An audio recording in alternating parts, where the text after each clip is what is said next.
Good evening, everybody.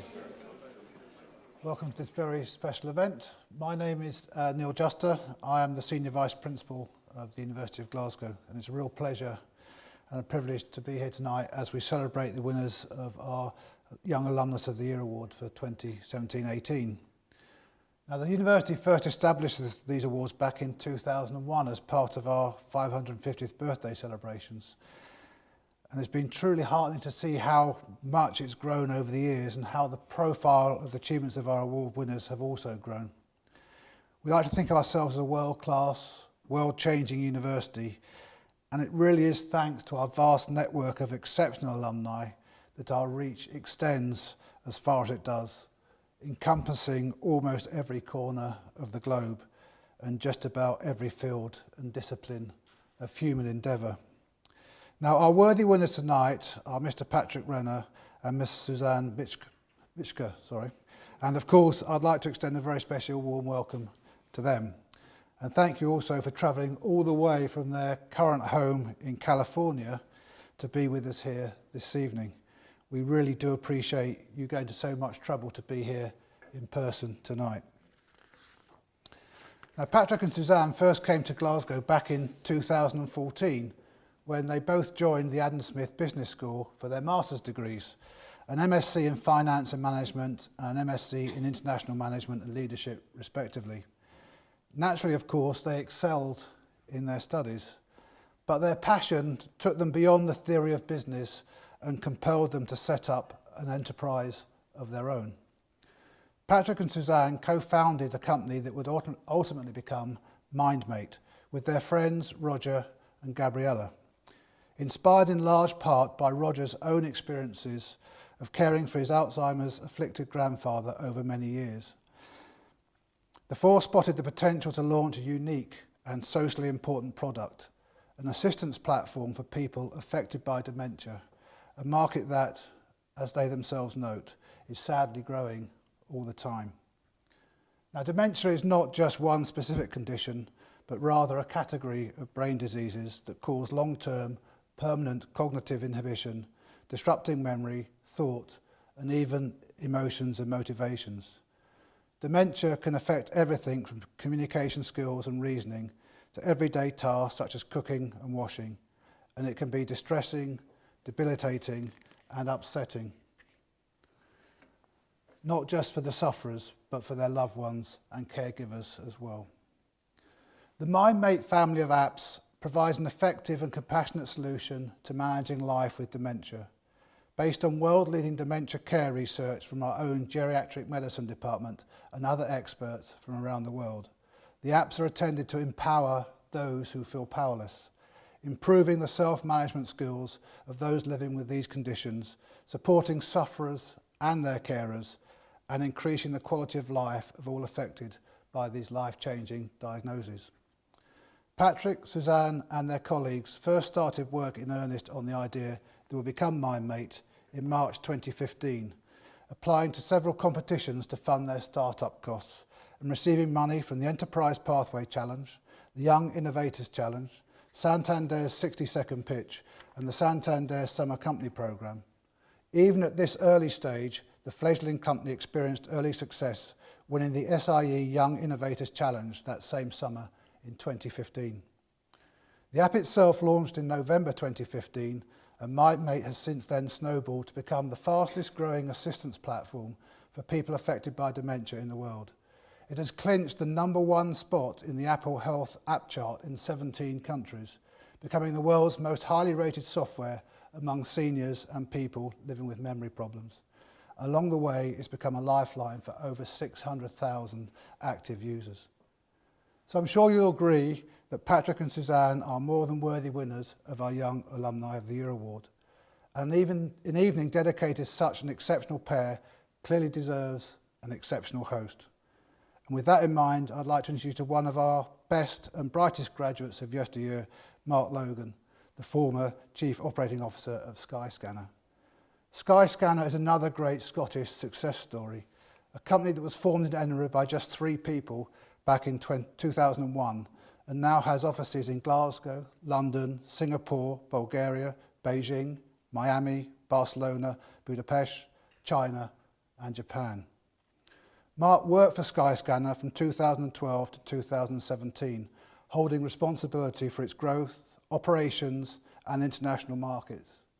Today, SkyScanner is one of the world's leading travel search engines, drawing upon more than 60 million visitors per month and having been downloaded from mobile app stores more than 60 million times.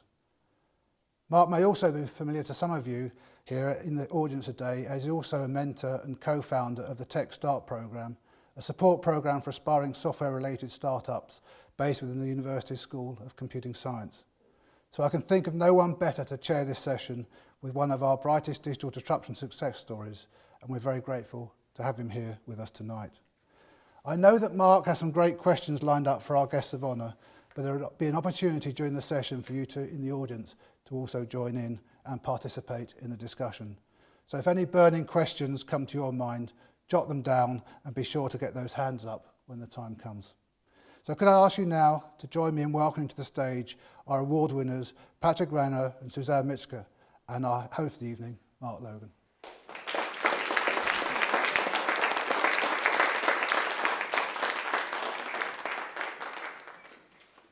Well, thank you very much, Neil, and good evening, everybody.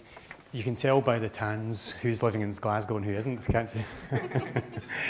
So, congratulations, first of all, both of you, for such a fantastic recognition from the university. You're in great company with previous winners, and I think it's a great testament to you both that you've been recognised in this way.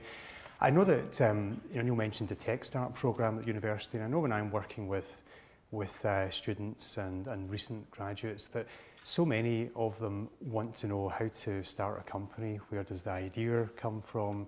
How do you grow the team? How do you find people to help build the product and so on? So I know there's a lot of interest in what you've done in your journey. And the questions I have here are intended to try to bring out some of that journey. But I'm sure people here tonight have got some great questions as well. So how we'll run this next section is we'll cover a few questions on my list, but periodically I'll come to the audience, and if you have any questions you'd like to ask, please start thinking about those now. You know, if it's a question you have, probably everybody else would love to hear that answer as well. Now, if you do want to ask a question when we come to those intervals, if you can just raise your hand and I'll just call you out, and just wait a few seconds. I think a microphone will come and then you can be heard by everybody, okay? So that's how we'll do things. But maybe just to start off, maybe Susanne, I'll ask you to start, just bring us all up to speed with where is the company today, you know, market-wise, size, etc.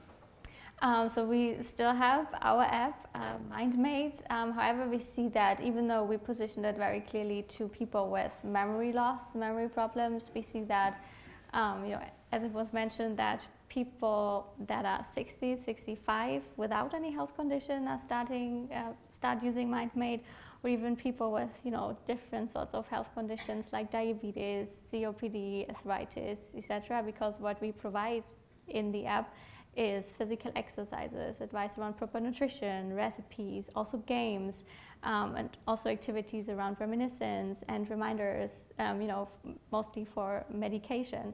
So that's something that lots of people need and want to use, and our program is specifically targeted at older people, so that this happened. Where we are at. So we started, or we left Glasgow, I think, with roughly 10,000 10,000 users.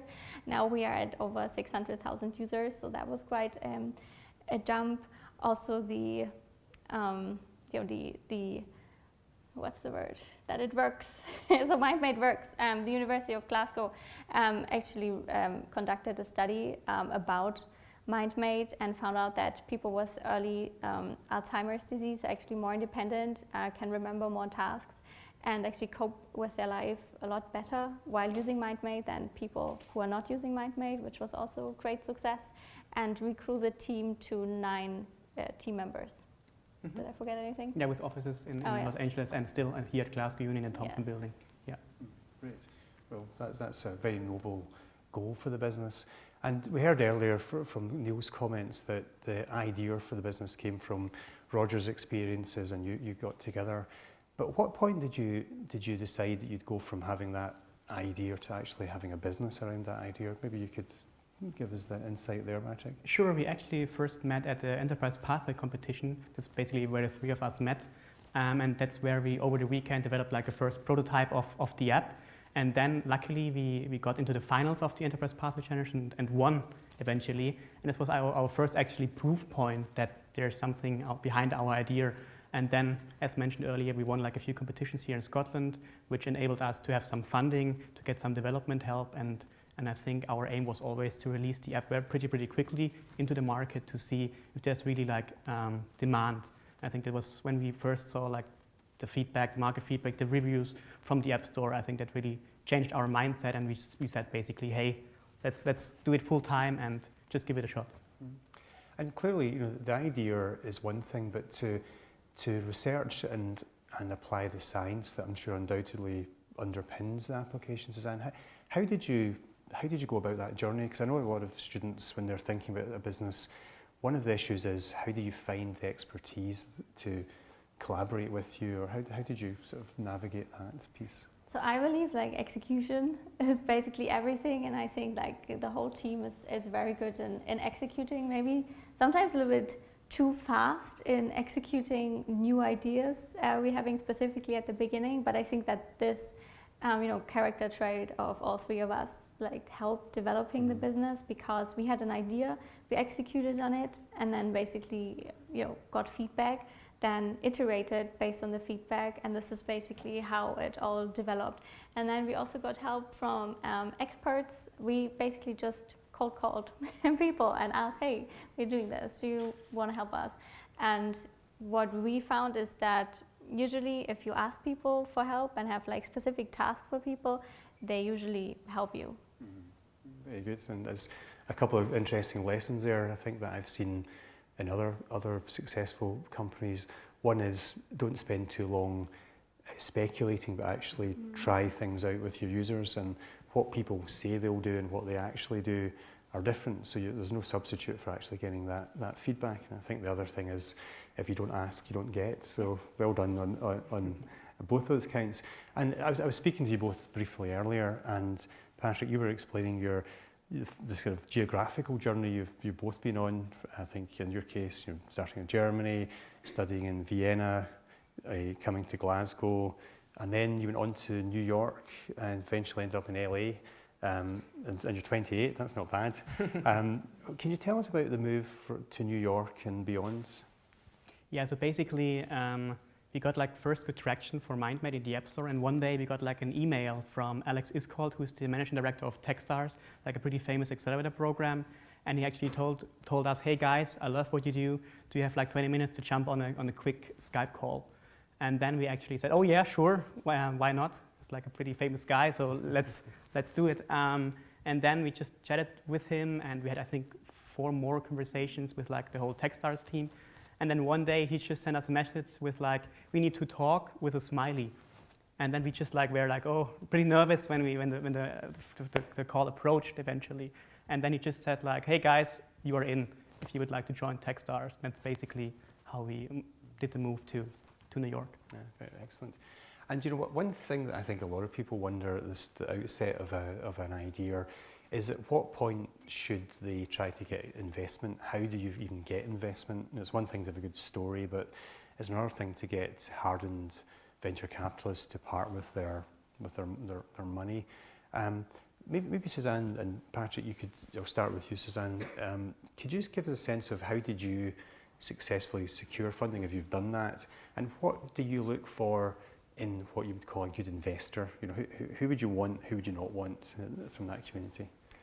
So we raised in total now 2 million in venture capital, and for us, we actually had quite a hard time raising, and also because we weren't happy with the terms that were given to us. So we actually would have needed to sell a big chunk of the company very early, and we never wanted that, not because out of greed, but because we knew that we are onto something and that we need further funding in the future.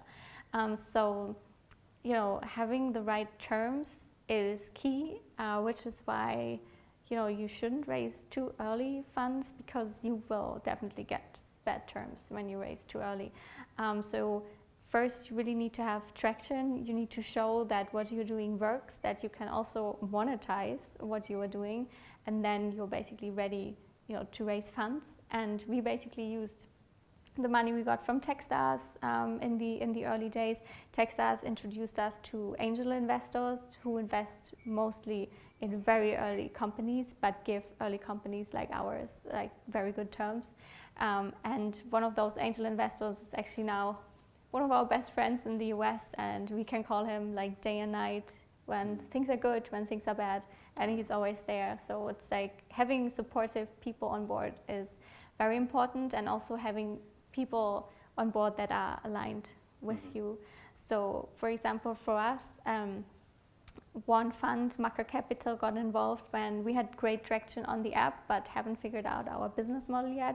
We haven't like monetized anything, and the partner just told me, like, I know that you can monetize it, but you're not there yet, but I still can give you like good terms, because where you are at with all those users, you're definitely onto something. So you really have to find the right investor for you. And eventually it worked, also for us. So. Yeah, so it's maybe, if I pick up a couple of interesting points there, that point that if you've got user growth, and of course, not just users, but users who can come back and stick, that's really important, of course, then eventually you'll figure out how to monetize. And I think that's often how a lot of VCs look at it. But I think the other thing I hear you saying there is that it's not just about the money, it's about the expertise that comes, and you would make that one of your criteria if you were selecting investors. And Patrick, there's one question about when to raise, another question is how much to raise, and there's different opinions there. Some people say that you should raise as little as possible so that you stay lean and hungry and don't splurge cash on Christmas parties and so on. Other people say you should raise more than you think you need, so you can have a cushion for both difficulties that arise that were unforeseen and also for opportunities that were unforeseen. What's your opinion, and how did you decide that 2 million was the right number? So basically the 2 million happened over time. So we actually have been in a situation to be very lean with the money, very early especially. So I think that really helped our business to be very lean, and we are still very lean, and so we actually can make the money last longer.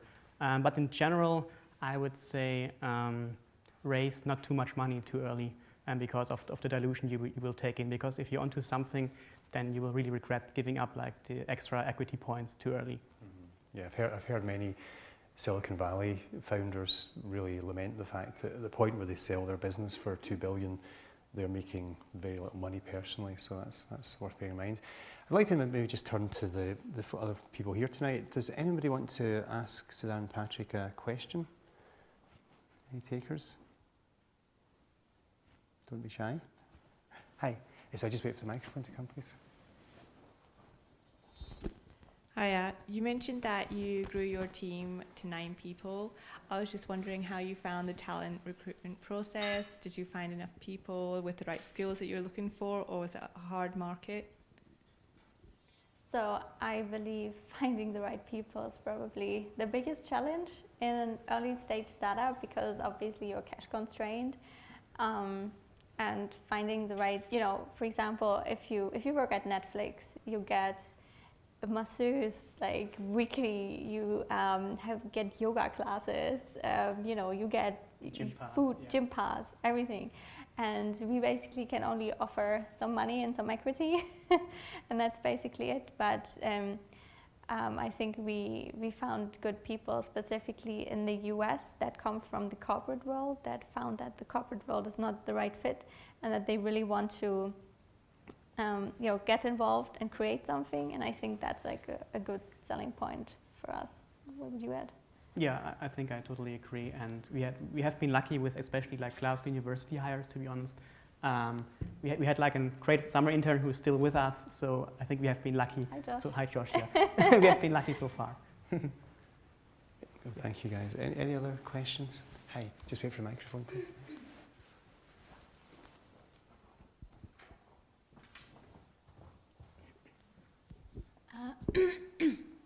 So So I've got two questions. The first one is following on that lady's question about your development team. And I suppose, like when the idea was initially developed, you need someone who has IT background to help you realize it. How do you mitigate the risk of, like your IT professional kind of spinning out to do their own thing, with that particular idea? Do you have any worries at one point, and how do you try to manage that risk? So that's my first question. The second question is, I don't know, when you're developing that app, have you encountered any potential competitors, or has anyone been trying to develop similar apps? So how did you manage to, outgrow those competitors and then make yourself unique, in whatever you are now? So that's my two questions. So your first question, that's our CTO, Roger. It's brave.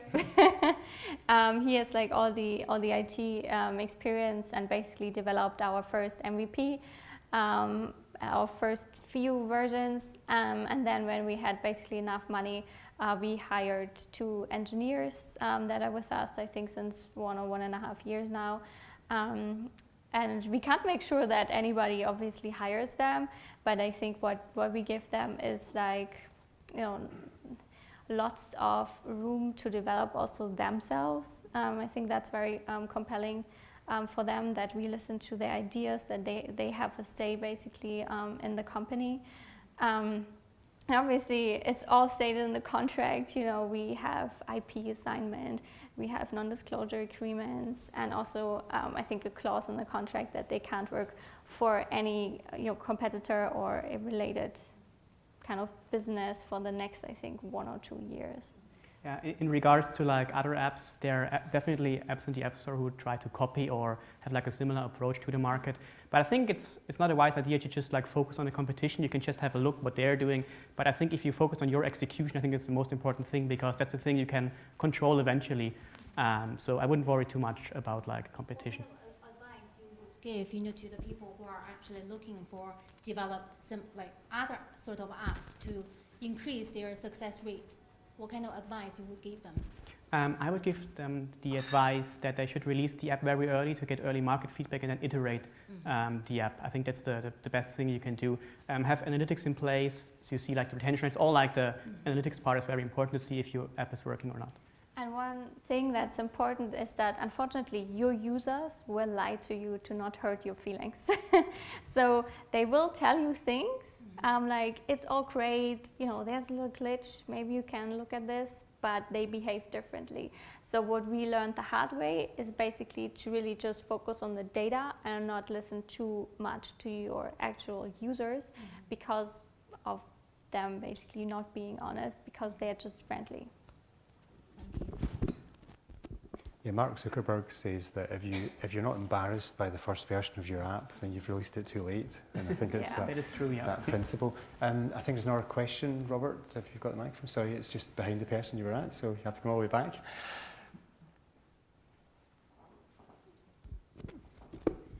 Hi, I just wanted to know what the vision is now for the company. What's your ambition as to where you'd like to take it? So actually we are right now at a unique spot that, the baby boomer generation, they're entirely underserved, even though 40% of Apple products in 2016 were bought, in fact, by baby boomers. However, still people believe that nobody over 60 uses technology, which is simply not true. So we are right now at that unique spot that we can become the #1 software in the health and well-being space for this, basically generation. And I think we will, work hard on that. Focus right now on the product MindMate for people with memory loss, and then basically release other apps, basically diabetes made, arthritis made, things like this, and also diversify our monetization strategies, because the app will always be free for the user, and we basically monetize, via data. Thanks for that. Can I just sort of extend the question a little bit to ask about your own personal ambitions then? You're running a company out of Los Angeles now, you're raising funding, you're on an amazing journey. Where do you see it all going for your careers? Yeah, I believe like being a founder is like the best job you can have, because building something from nothing is very like rewarding. And yeah, if I think back on the Enterprise Pathway Challenge, like with just like a piece of paper, now we are sitting here receiving the award. So I think there's nothing more rewarding than building your own company. So I think that's what we plan to do in the future as well. Yeah. I wouldn't go back to any corporate job simply because I see that people with less knowledge would be my boss. So I don't want that, to be honest. Nods of recognition around the office. And maybe just to pick up on one point that you raised, Yang, I think that a lot of business school students worry about, I've got a great idea, if I engage with software developers, maybe social network style, someone's going to steal it. And I personally would urge that people go over that fear, because it's very rare that someone goes and does that, and when it's done they make a movie about it, but usually it doesn't happen. And I think the opportunity for our business school students, who often have a lot of ambition to create new businesses, has been done in this great case, and our computing science and other technical graduates who've got a lot of technical knowledge but maybe not that same confidence.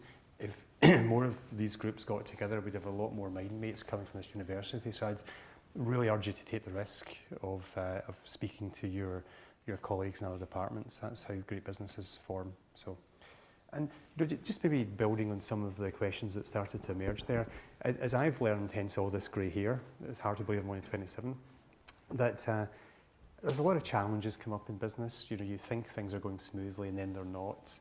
I'm sure you've been through a few setbacks and difficulties. Maybe if I just ask each of you to personally respond, how do each of you deal with those things that didn't go as planned, especially now you're becoming more public and your mistakes and downsides and errors will become more public as well. How do you personally deal with that sort of situation? Maybe Susanne, you could start. Persistence. I think Alex Iskold, the managing director of Techstars, told us that we are one of the very few teams that really show persistence, because after the program we tried to raise funds and we saw like all the other companies raising 3 million, 4 million, and we were actually at 200,000. So that was not a good feeling. And we were really persistent. I think we pitched roughly like 80 different VCs. Nobody basically bite. And then we just continued on the 200,000 we got. And then we got Macro Capital in, which is one of the best funds in Southern California. And now we got Launch Capital in, who backed very early, for example, Snapchat and also Spotify, and very well-known investors in the US. And so persistence actually pays off, and you can go through every down just by being persistent. That's great advice. And Patrick, would you like to add anything to that? Yeah, I would actually add belief in the mission of the company you started in the first place. Even if we didn't raise like a lot after the program, we actually always wanted to build like the one product to help people living with dementia. And that's basically what kept us going. And I think if you really believe in the mission of your company, then persistence and the belief actually will carry you through like difficult times. Mm-hmm. And if I can echo that, I've worked with many founders, and the thing that I think stands out amongst all successful founders is that relentless pursuit of the mission when other people are saying that's not going to work. And what advice I was given is that if everyone thinks it's a great idea, then it's probably not a good place to build a business because other people are doing it. If nobody thinks it's a good idea, that's probably a bad idea. But if most people think it's a bad idea and some people think it's a good idea, that's the margin of success, and hence that need to be tenacious and believe in the mission. So let's maybe see if anyone else before we move on to our questions. Any other questions from the audience? Thank you. Just a quick question, but recently you can see in the tech world that there's a big trend to get more women involved. And as a woman in the tech world, how do you find it? Do you think that there needs to be a bigger push, or is the media correct in that we need to get a lot more, promotion of tech jobs out there? It's a question for you, I guess. Yes, for me. So I personally, it might sound a little bit bad now, but I hate it. I hate female founder funds. I hate programs just for female people simply because I don't want to be separated. I feel separated if there are like special events for females, and you know, I don't want to be a token just because we need to push more females, you know, in tech. I mean, if you have a look also, you know, maybe Jill also knows that number about how many you know, females actually are in the engineering department or studying like engineering. I think it's a lot less than, you know, male people are basically. And also, if you have a look at the job of an entrepreneur, it's not very family friendly. You know, you will have lots of setbacks, and you will talk to lots of, you know, men, and sometimes also condescending men.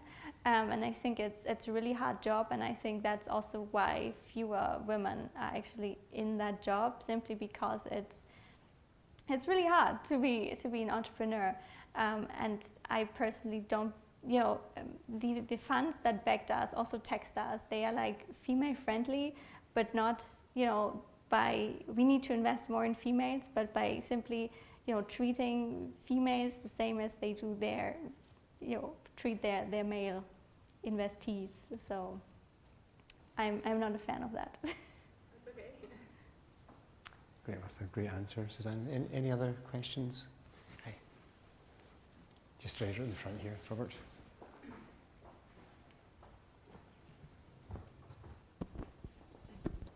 So I was lucky to briefly get the chance to talk to you guys earlier, and what's struck me from hearing a little bit about your journey is, for me personally, I'm in awe because I think I could never do that. I think you're really brave, I think you've taken a lot of risks, and hearing about your success makes me a little bit nervous sat here. Do you think only certain people can do this? What does it take? Because I certainly feel like I could never do it, but maybe there are people in the audience who want to.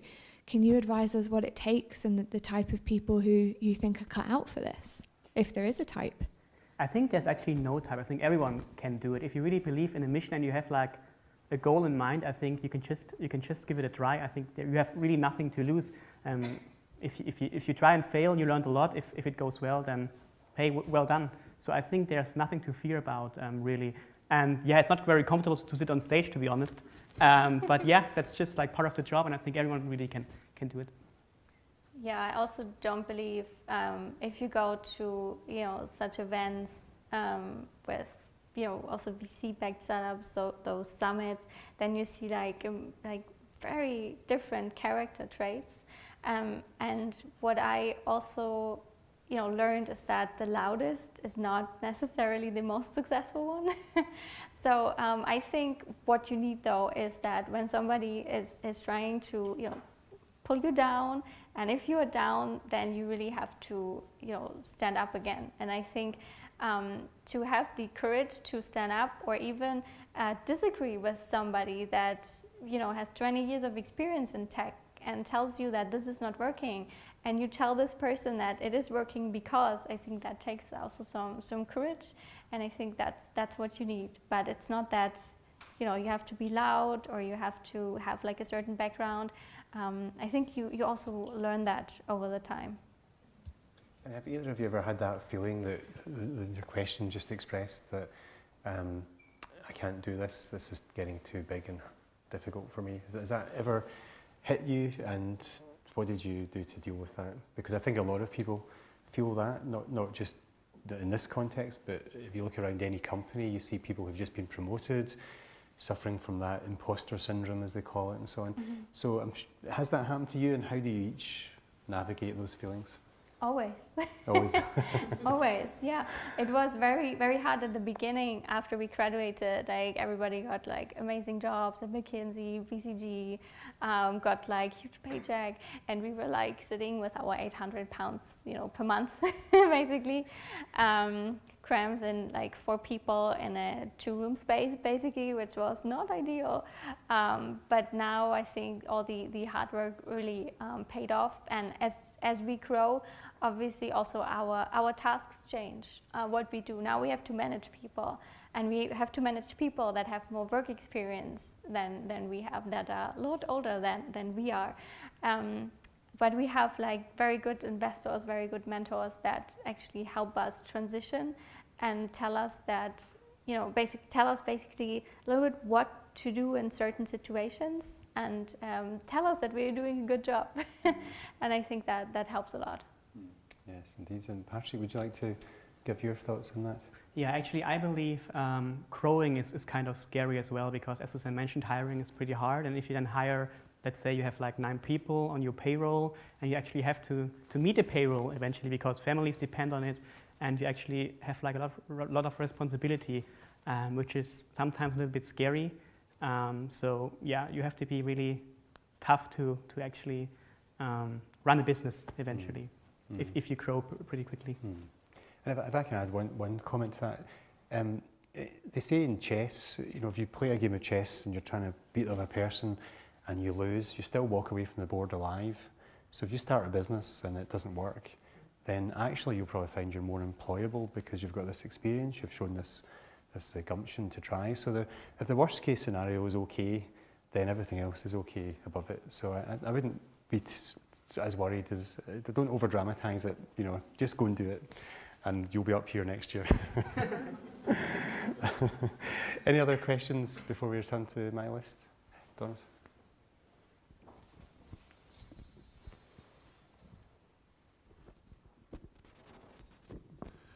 Hi, I just wanted to ask you about your exit strategy and how much that would be influenced by your investors.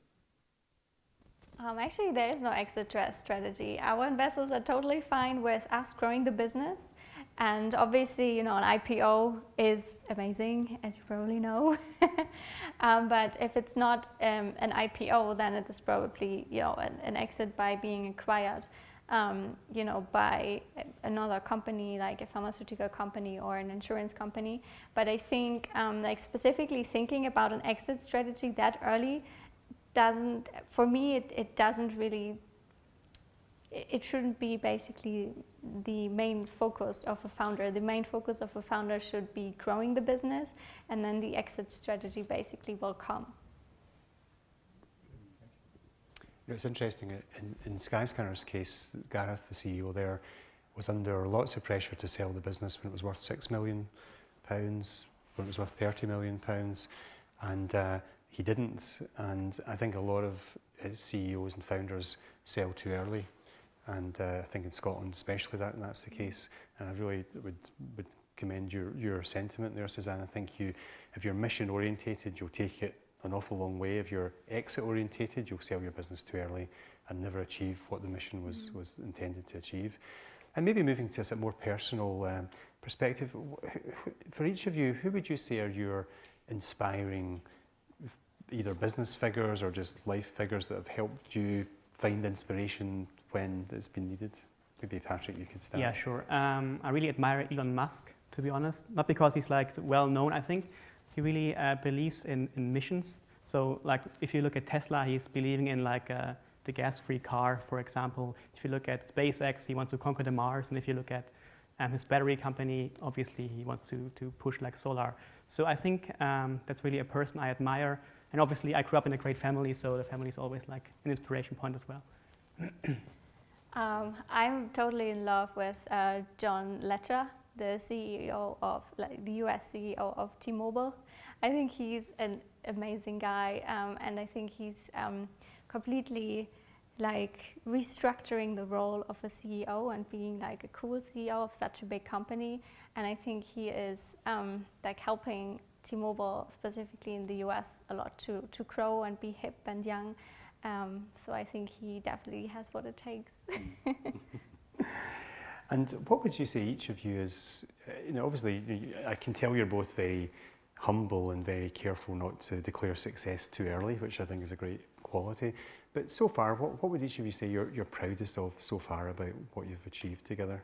Maybe Patrick, you'd start. I would personally say that we actually have been ranked as the #1 free health app in 17 countries. Because if you look at the list, they're Weight Watchers, the app, and they have multi-million of marketing budget to push their apps in the App Store. And beating those guys was actually pretty satisfying to see. So that was a big achievement and makes us all very proud. I agree, and also that we were named, I think 2 or 3 weeks ago, Forbes 30 under 30 was very good to see.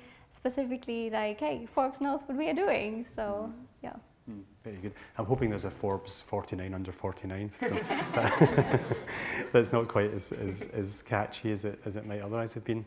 Now, just before we can get to our sort of closing questions, I just want to go back to the audience one more time to see if there's any other questions. There's a few, so maybe we can take them. Robert, you decide.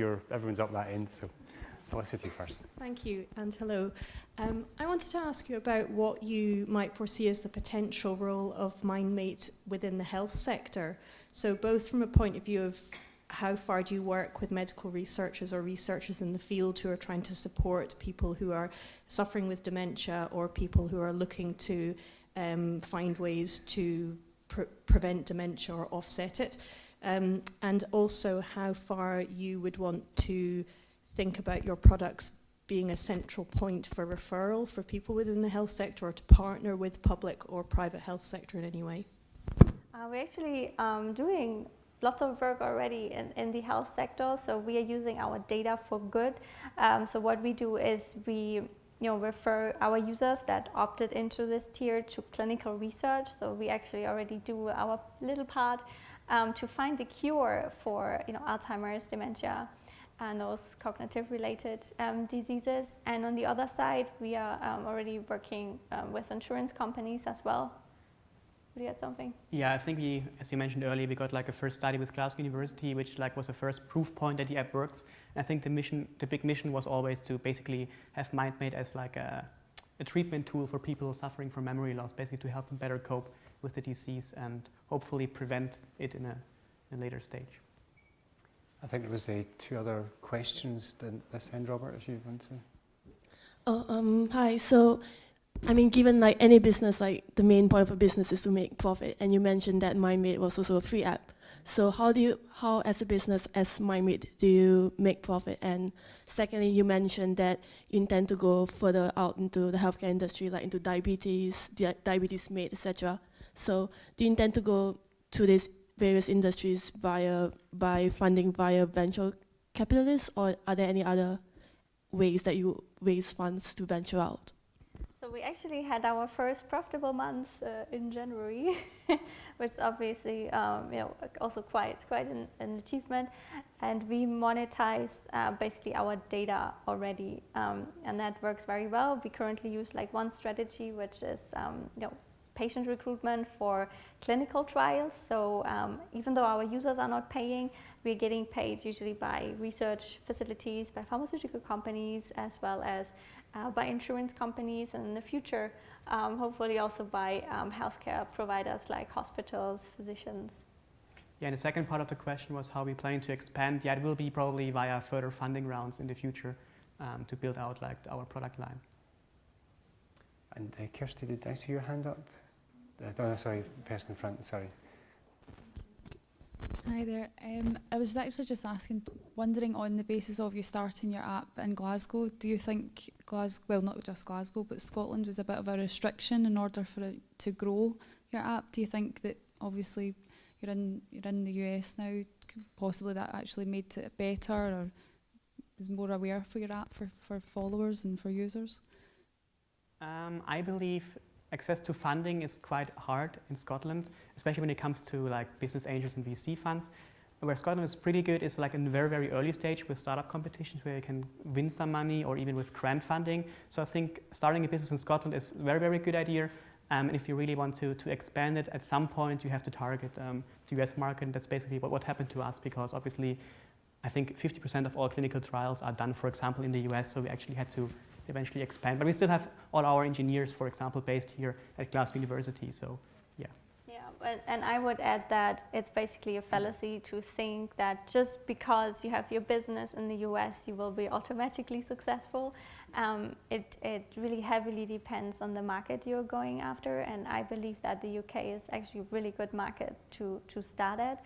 And if you believe that the US is a better market, you should go there, but you should also keep in mind that the US is a very competitive market. Good. And I think I saw, was there a question here? Yes.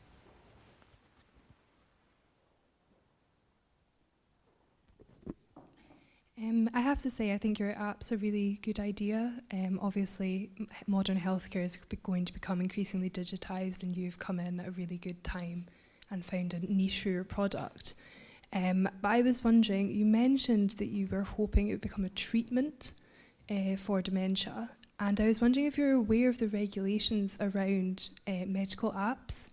I'm not certain about the details in America, and obviously your company is based there, but certainly in the UK, medical apps are now coming under a new piece of legislation which is coming in 2020. I was wondering if you were aware of that, and if you had modified the content of your app to make sure that you fell within that regulation.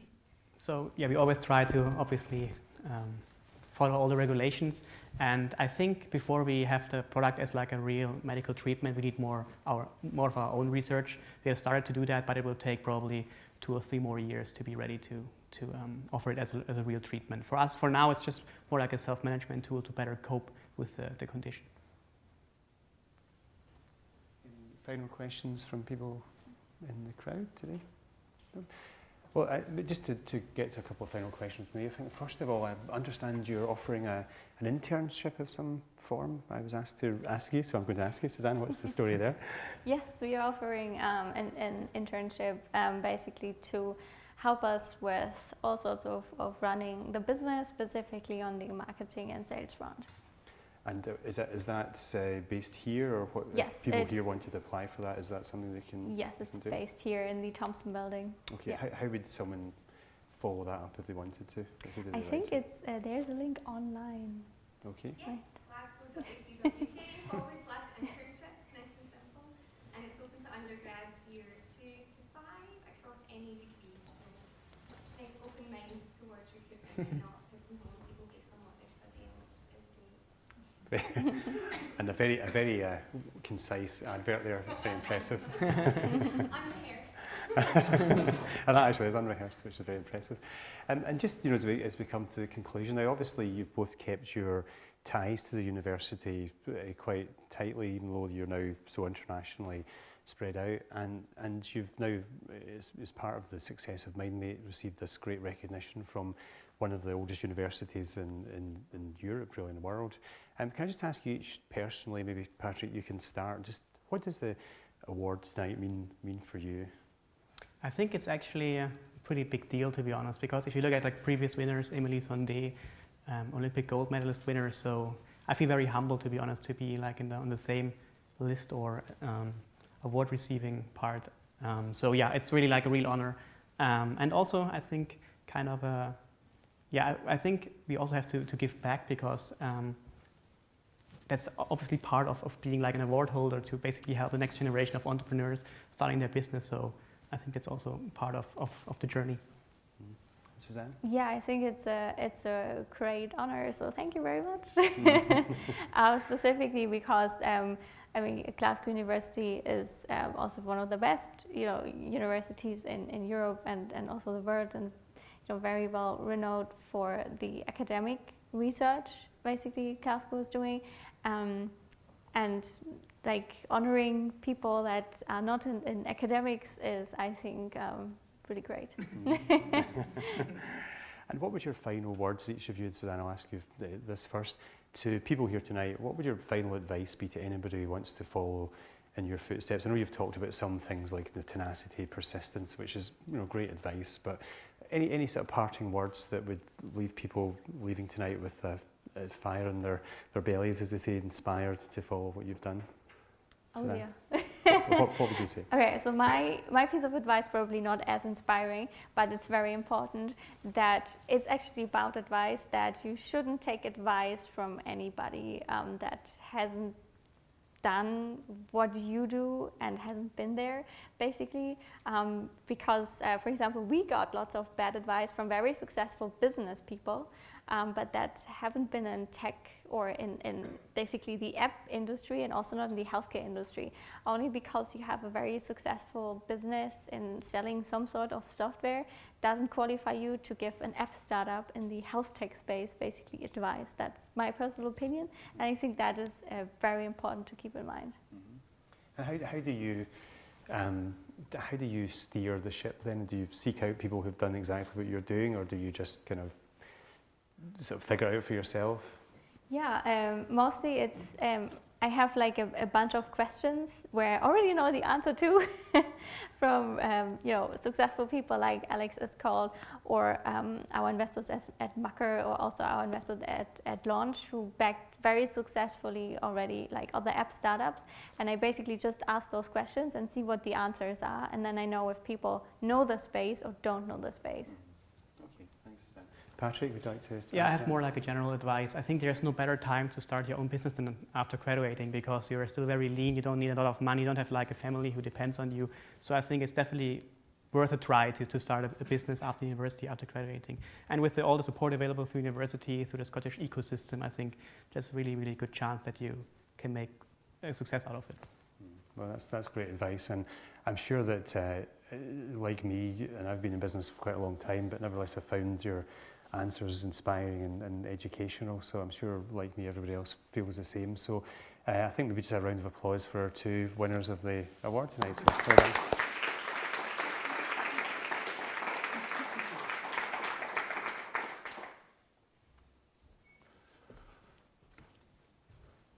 Well, thank you, Mark, for so expertly chairing that session and also adding your own insights from your experiences to the answers. And of course, thank you to Susanne and Patrick for so honestly answering the questions and providing, I think, inspiration to the audience. So I'm now going to introduce, or I'm delighted to introduce, Professor Susanne Mitschke, the university's Chancellor, who is going to present the Alumnus of the Award, Young Alumnus of the Award, Young Alumnus of the Year Award 2017-2018 to Susanne Mitschke and Patrick Renner. So, Chancellor.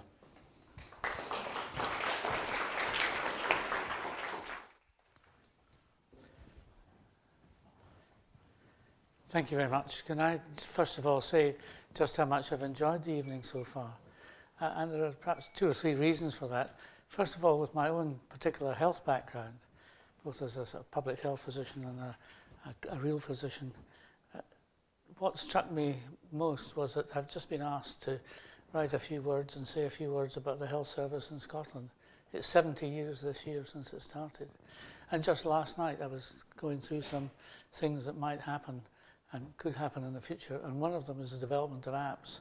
And although I knew what you had done, I hadn't really taken on board all that you've done, and that will figure quite strongly now in my response to that. The second thing, of course, is that I'm slightly over 65, and for that reason it may have personal significance for me. And I don't think you realise it until you get to an age like me, when you begin to occasionally forget people's names and occasionally forget where you're going. I usually put all my clothes on, but my son, who happens to be a computer expert, phones me a couple of times a week just to make sure I've eaten something, I've got clean clothes on. That's why this app becomes really important and really effective in terms of how things develop. So I was delighted to hear what you said tonight, and your words, I think, were indeed inspirational. Second thing is just to say that this award, as Neil said earlier, began in 2001, 550th anniversary. There have been some extraordinary names in it, like Christopher Brookmeyer, Barry Black, and Catherine Granger, the Olympic one. I think this is, and I've done this for about 12 years now, I think this is the first double act. And it's been so nice to have a double act, and you've chaired it beautifully, and we've learned a great deal out of this. So I'm delighted to be here, and delighted to award this prize to you two for the Young Alumnus of the Year. And we'll both walk down now.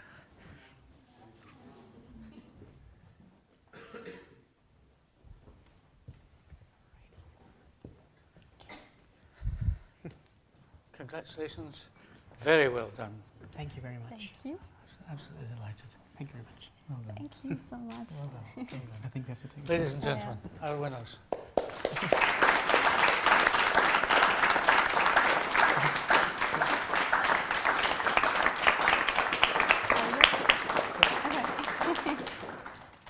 Cool. What are we doing now? Just take it. Should we get to that stage? Okay. Yeah. Thank you, Chancellor. That brings the formal part of the evening to a close. So thank you once again to Patrick and Susanne for the congratulations to them first, but also thank you for answering the questions. Thank you for Mark, Logan for expertly chairing. Thank you to the audience for your questions and for being here. And I believe that outside there is an opportunity to have a glass of wine, some of the university's fine catering, and the opportunity to network. So please enjoy the rest of the evening. So thank you very much.